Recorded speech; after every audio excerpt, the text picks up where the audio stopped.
नमस्कार, आपके साथ मैं हूं साक्षी जोशी और इस वक्त की बड़ी खबर आपको बता दें कि असम के तिनसुकिया में हैरान करने वाली तस्वीरें सामने आई हैं। यहां के बाघजन गांव में गैस के कुएं में भीषण आग लग गई है, जिससे इलाके के लोगों में दहशत है। बताया जा रहा है कि कुएं से पिछले एक हफ्ते से गैस रिसाव हो रहा था, अब आग लग गई है। राहत और बचाव के लिए एनडीआरएफ की टीम को भी बुला लिया गया है। तस्वीरें देखिए आप, कितनी भयंकर आग लगी है। वो धुएं की लपटों से, काले धुएं से ही आप अंदाजा लगा सकते हैं। आग देखिए कितनी दूर दूर तक जा रही है और पूरा नीला आसमान एकदम काला होता हुआ नजर आ रहा है इस धुएं से। ये गैस रिसाव पिछले कुछ दिन से हो रहा था। जाहिर सी बात है कि इसकी शिकायत भी की गई होगी और गैस के ही कुएं में जहां पर रिसाव हो रहा था वहां अचानक आग लग गई और इसी वजह से पूरे इलाके में दहशत का माहौल इस वक्त है। आसपास के लोग काफी डरे हुए हैं। उनको पता था कि इसका गैस का रिसाव हो रहा है, लेकिन किसी ने सुध नहीं ली और अभी वहां पर एनडीआरएफ की टीमों को बुला लिया गया है। राहत और बचाव का काम तो चल रहा है, लेकिन आग की लपटों को देखकर, धुएं के इस काले गुब्बार को देखकर ही अंदाजा लगाया जा सकता है कि गैस ने कितना भयावह रूप ले लिया है आग लगने के बाद। इस वक्त की एक और बड़ी खबर आपको बता दें कि यूपी में शिक्षक भर्ती घोटाले की जांच की मांग जोर शोर से उठ रही है। बीएसपी प्रमुख मायावती ने इस मामले की जांच सीबीआई से कराने की है। मायावती ने ट्वीट करके ये मांग की है। आपको दिखा देते हैं उनका ट्वीट क्या है। उत्तर प्रदेश में 69,000 शिक्षकों की भर्ती में बड़े पैमाने पर गड़बड़ी, धांधली व भ्रष्टाचार आदि के संबंध में रोज नए नए खुलासे व तथ्यों के उजागर होने के कारण अब यह मामला काफी गंभीर हो गया है। जनता काफी आशंकित है। ऐसे में इसकी सीबीआई जांच होनी चाहिए, बीएसपी की ये मांग है। आपको याद ही होगा, कल प्रियंका गांधी ने भी इस पर ट्वीट किया था, इस मुद्दे को उठाया था। अशोक तिवारी हमारे साथ जुड़ गए हैं। अशोक, अब पहले प्रियंका गांधी, उसके बाद मायावती, अब सीधा सीधा सीबीआई जांच, ये पूरा इशू बड़ा होता जा रहा है। देखिए, निश्चित तौर पर अगर आप बीते 2 दिनों के घटनाक्रम पर नजर डालिए तो 69,000 बेसिक शिक्षकों की भर्ती के मामले में पॉलिटिकल एक्टिविटीज बहुत बढ़ गई हैं। आप देखिए कि प्रियंका गांधी ने पहले पूरे मामले में घोटाले का आरोप लगाया था। उसके बाद कांग्रेस की तरफ से बाकायदा प्रेस कॉन्फ्रेंस करके आरोप लगाया गया कि ये मध्य प्रदेश के व्यापक घोटाले जैसा बड़ा घोटाला है और आज मायावती की तरफ से इस पूरे मामले में सीबीआई जांच की मांग की गई है। अभी दोपहर 3 बजे यूपी के जो बेसिक एजुकेशन मिनिस्टर है सतीश द्विवेदी, वो इस पूरे मामले को लेकर प्रेस कॉन्फ्रेंस भी करने वाले हैं कि इस पूरे मसले पर सरकार का रुख क्या है। हालांकि पूरा मामला कोर्ट में अभी विचाराधीन है। उसमें बीते दिनों सुनवाई के दौरान कोर्ट ने पूरे मामले की भर्ती प्रक्रिया पर रोक लगाई थी और उसके बाद काउंसलिंग स्थगित कर दी गई थी। सरकार की तरफ से तर्क दिया गया था कि भर्ती प्रक्रिया पूरी पारदर्शी तरीके से की जाएगी। तो फिलहाल अभी कोर्ट में ये मामला चल रहा है और पॉलिटिकल आप कह सकते हैं कि बयानबाजी इस पर बहुत ज्यादा सामने आने लगी है। अभी थोड़ी देर पहले प्रियंका गांधी ने तमाम सारे जो छात्र हैं जिन्होंने शिक्षक भर्ती पात्रता में भाग लिया था, उनसे वीडियो कॉन्फ्रेंसिंग के माध्यम से बात भी की है। 3 बजे यूपी सरकार की तरफ से पूरे मामले को लेकर प्रेस कॉन्फ्रेंस भी है, उसके बाद सरकार की सफाई सामने आएगी। जी बिल्कुल, जांच होनी चाहिए, लेकिन बस इसमें सबसे ज्यादा दुख उन लोगों के लिए भी होता है जिन्होंने बहुत ही फेयर तरीके से अपनी प्रक्रिया का इस्तेमाल करते हुए पेपर दिए थे और उनकी भर्ती होनी थी, लेकिन वो पूरा लंबित हो गया मामला इस चक्कर में। शुक्रिया हमारे साथ जुड़ने के लिए अशोक आपका। दरअसल धांधली के आरोपों के बाद यूपी की सबसे बड़ी भर्ती विवादों में घिर गई है। 69,000 शिक्षकों को नौकरी देने की प्रक्रिया अब कोर्ट की चौखट तक पहुंच गई है।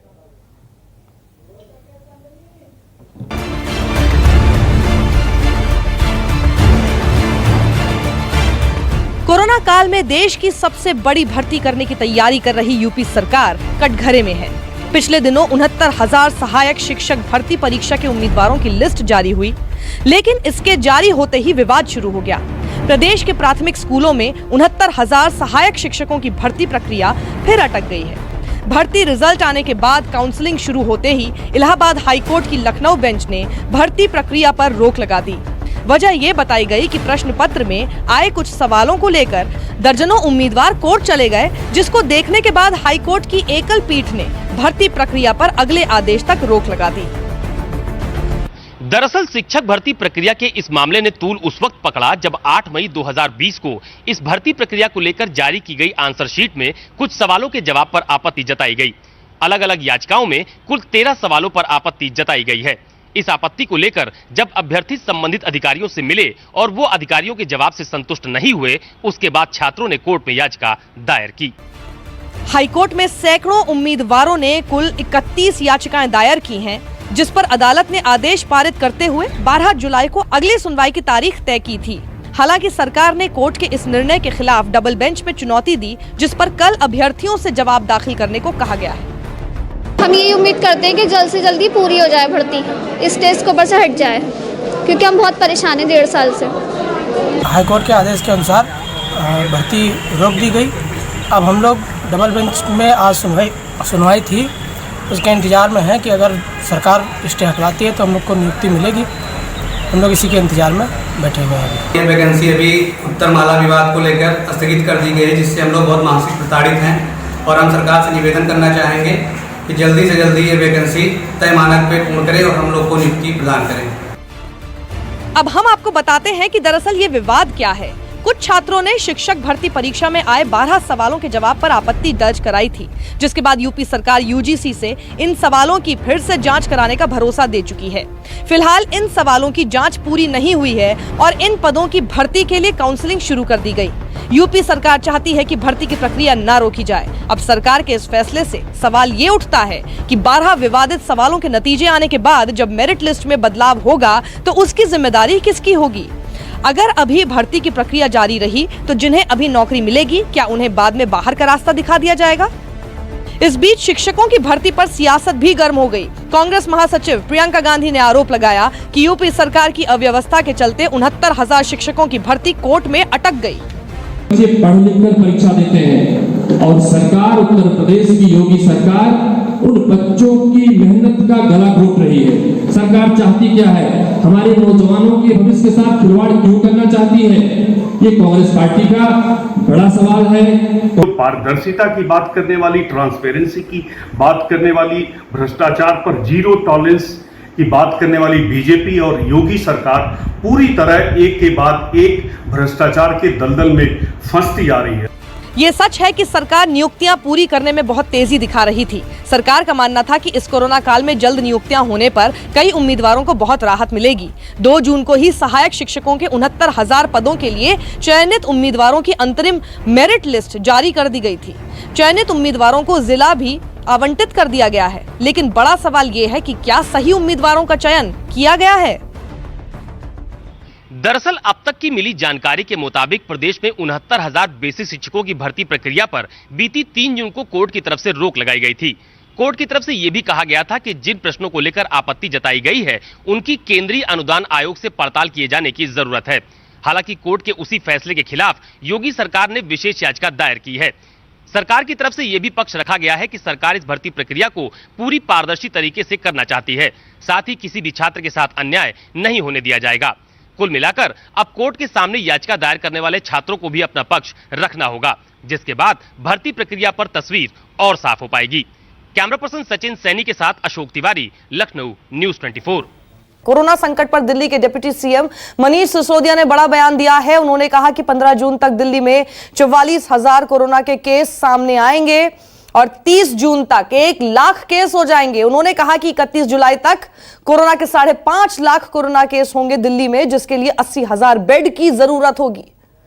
एसडीएम की मीटिंग में इस बात पे चर्चा हुई कि दिल्ली में जो कोरोना के केसेस बढ़ रहे हैं उनका स्टेटस क्या है, किस गति से बढ़ रहे हैं। लगभग 12-13 दिन में दिल्ली में कोरोना के केसेस डबल हो जा रहे हैं। अभी जो डेटा प्रेजेंट किया गया उसमें ये बताया गया कि 30 जून तक दिल्ली में 15,000 बेड्स की आवश्यकता होगी, 15 जुलाई तक 33,000 बेड्स की आवश्यकता होगी और 31 जुलाई तक 80,000 बेड्स की आवश्यकता होगी कोरोना के मरीजों के लिए। 15 जून तक 44,000 केसेस होंगे और करीब 6,600 बेड्स की आवश्यकता होगी। 30 जून तक 1 लाख केसेस पहुंच जाएंगे और 15,000 बेड्स की आवश्यकता होगी। 15 जुलाई तक करीब 2.25 लाख केसेस हो जाएंगे और 33,000 बेड्स की आवश्यकता होगी।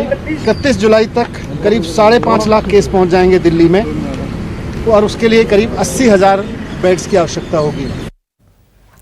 और दिल्ली में कोरोना के मामलों को लेकर डिप्टी सीएम मनीष सिसोदिया के बयान पर सियासत भी शुरू हो गई है। जी हां, बीजेपी और कांग्रेस ने केजरीवाल सरकार पर अपनी नाकामियां छिपाने का आरोप लगाया है। तो आंकड़ों में नाकामियां छुपा रही है आप सरकार, यह कहना है बीजेपी कांग्रेस का।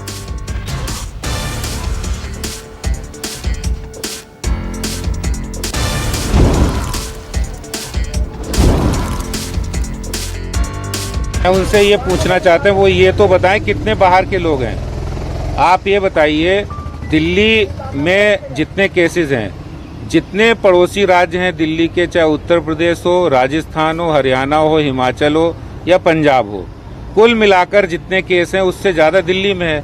आज वहाँ से कौन आना चाहता है? ये तो एक डर का माहौल पैदा करने की कोशिश कर रहे हैं, क्योंकि उन्होंने ग्राउंड पे कुछ किया नहीं है। अगर वो करते तो इस तरह की बात नहीं करते। अभी जिस तरह हम जो केंद्रीय स्वास्थ्य मंत्रालय और आईसीएमआर की रिपोर्ट है, वो अभी कह रहे कम्युनिटी स्प्रेड नहीं हुआ है, और मुझे लगता है कि अगर हम लोग सावधानी से काम करेंगे और हकीकत में कि अगर उनको इलाज मिलेगा, समय पे टेस्टिंग हो जाएगी, हम इस समस्या से बाहर निकल सकते हैं। दिल्ली महामारी से बुरी तरह से गुजर रही है और बहुत तेजी से स्प्रेड हो चुका है, कम्युनिटी स्प्रेड हो चुका है संक्रमण।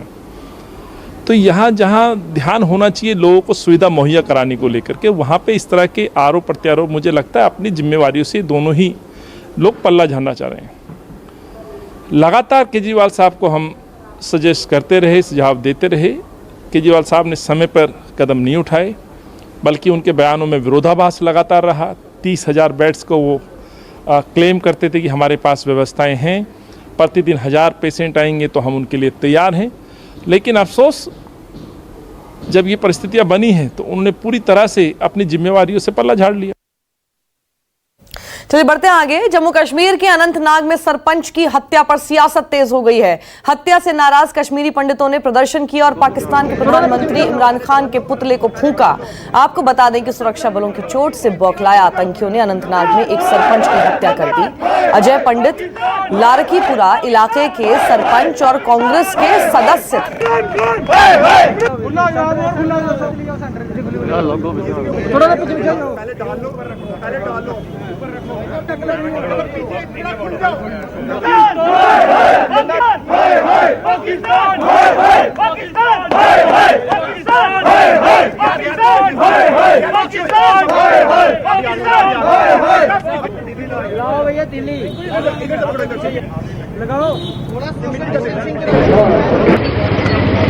पाकिस्तान के आतंकवादियों का जिस तरीके से भारतीय सेना और जम्मू कश्मीर पुलिस ने कश्मीर घाटी से सफाया किया है, चुन चुन कर आतंकवादियों को मौत के घाट उतारा जा रहा है। आतंकवादियों पर सेना का ताबड़तोड़ ऑपरेशंस कश्मीर के अंदर जिस तरीके से चल रहे हैं, उससे बौखलाहट कराकर पाकिस्तान के इन कायर आतंकवादियों ने अनंतनाग के डोरू क्षेत्र के अंदर रहने वाले कश्मीरी पंडित हिंदू समाज के सरपंच अजय पंडिता जी की निर्मम हत्या की है। पाकिस्तानियों ने ये बहुत बड़ा जघन्य अपराध किया है, जिसकी भारी कीमत पाकिस्तान और आतंकवादियों को चुकानी पड़ेगी। गृह मंत्री अमित शाह ने आज वर्चुअल रैली के जरिए पश्चिम बंगाल की ममता सरकार पर निशाना साधा। उन्होंने कहा कि ममता सरकार गरीबों का हक छीन रही है। पूरे देश में आयुष्मान योजना लागू है, लेकिन ममता राज में आयुष्मान योजना को लागू नहीं होने दिया गया। का फायदा नहीं मिलता है क्योंकि मोदी जी लोकप्रिय न हो जाए, इसके डर से ममता दीदी आयुष्मान भारत योजना को बंगाल की धरती पर उतारना नहीं चाहती। मैं पूछना चाहता हूं ममता दीदी से, क्या बंगाल के गरीब का अधिकार नहीं है? क्या बंगाल के गरीब को अपने बूढ़े बाप का छोटे बच्चे की इलाज कराने का अधिकार नहीं है? आयुष्मान भारत योजना से बंगाली क्यों विमुख है? आपकी राजनीति करने के लिए बहुत सारे मैदान है ममता जी, कोई मैदान आप तय कर दो, कर लेंगे दो हाथ। गरीबों के अधिकार को आप क्यों रोक कर बैठे? और मैं आज बंगाल की जनता को कहना चाहता हूं, ये सरकार बंगाल के गरीबों के अधिकार को रोक कर बैठी। हम किसानों को पैसा भेजना चाहते हैं, किसानों की सूची नहीं मिलती। हम गरीबों को आयुष्मान भारत योजना के माध्यम से 5 लाख तक स्वास्थ्य का खर्चा देना चाहते हैं। आयुष्मान भारत योजना बंगाल के अंदर लागू नहीं होती। किस प्रकार की व्यवस्था आप कर, राजनीति की भी एक हद होती है और आप हमें कह रही है हम राजनीति कर रहे हैं। देश भर ने आयुष्मान भारत योजना स्वीकार ली, अंत में अरविंद केजरीवाल जी ने भी स्वीकार ली, मगर ममता दीदी आप क्यों नहीं स्वीकार रही हो? बंगाल की जनता आपको पूछना चाहती है।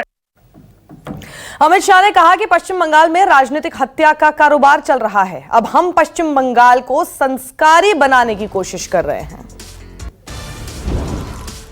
पूरे देश भर के अंदर जब लोकतंत्र की नींव मजबूत हुई, लोकतंत्र ने अपनी जड़ें जमाई, एकमात्र बंगाल ऐसा राज्य है जहां आज भी राजनीतिक हिंसा का कारोबार चल रहा है, राजनीतिक हिंसा की बोलबाल चल रही है और राजनीति के अंदर हिंसा का प्राधान्य हिंदुस्तान के किसी भी प्रदेश के अंदर नहीं होना चाहिए। हमने आह्वान किया था बंगाल की जनता को कि आप मोदी जी के हाथ मजबूत करिए, मोदी जी के साथ जुड़िए, मोदी जी के साथ महान भारत बनाने के एक अभियान के अंदर साथ दीजिए। और मुझे बहुत आनंद है, बहुत विशेष आनंद है कि बंगाल की जनता ने भारतीय जनता पार्टी और मोदी जी की ये अपील को स्वीकार करते हुए 42 में से 18 सीटें देकर मोदी जी को पूर्ण बहुमत के साथ प्रधानमंत्री बनाया। और ये जो आपका दिया हुआ हौसला है, आपका दिया हुआ आशीर्वाद है, मैं आपको विश्वास दिलाना चाहता हूं कि भारतीय जनता पार्टी सिर्फ आंदोलन करने के लिए बंगाल के मैदान में नहीं आई। भारतीय जनता पार्टी सिर्फ राजनीतिक दल के विस्तार के लिए बंगाल के मैदान में नहीं उतरी है।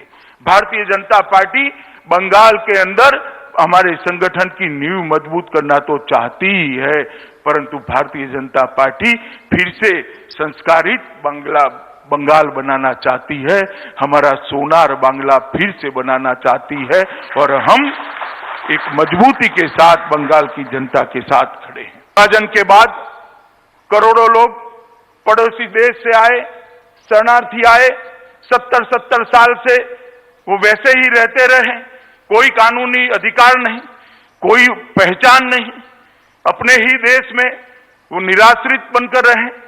वहां तो परेशान होते ही थे, यहां पर भी परेशान हुए। अपनी सरकारों ने भी उनकी सुध नहीं ली क्योंकि तुष्टीकरण की राजनीति करनी थी। मित्रों, नरेंद्र मोदी सरकार आई, इसने करोड़ों शरणार्थी जो आए थे उनको सम्मान देने का भारत का वादा जो सन 47 में किया गया था उसको 2019 में पूरा किया और सिटीजनशिप अमेंडमेंट एक्ट लेकर आए और वो शरणार्थियों को नागरिकता का अधिकार दिया। मैंने ममता जी का चेहरा उस दिन देखा था, गुस्से से लाल बबूला हो गई थी, नाम देने की, बोलने की तमीज भी नहीं रही थी। मैंने इतना गुस्से किसी व्यक्ति को कभी नहीं देखा कि हम इसका विरोध करेंगे, एडी चोटी का विरोध करेंगे। संसद में भी किया, रोड पर भी किया, रैलियां निकाली। अब इंतजार रहेगा ममता बनर्जी के पलटवार का।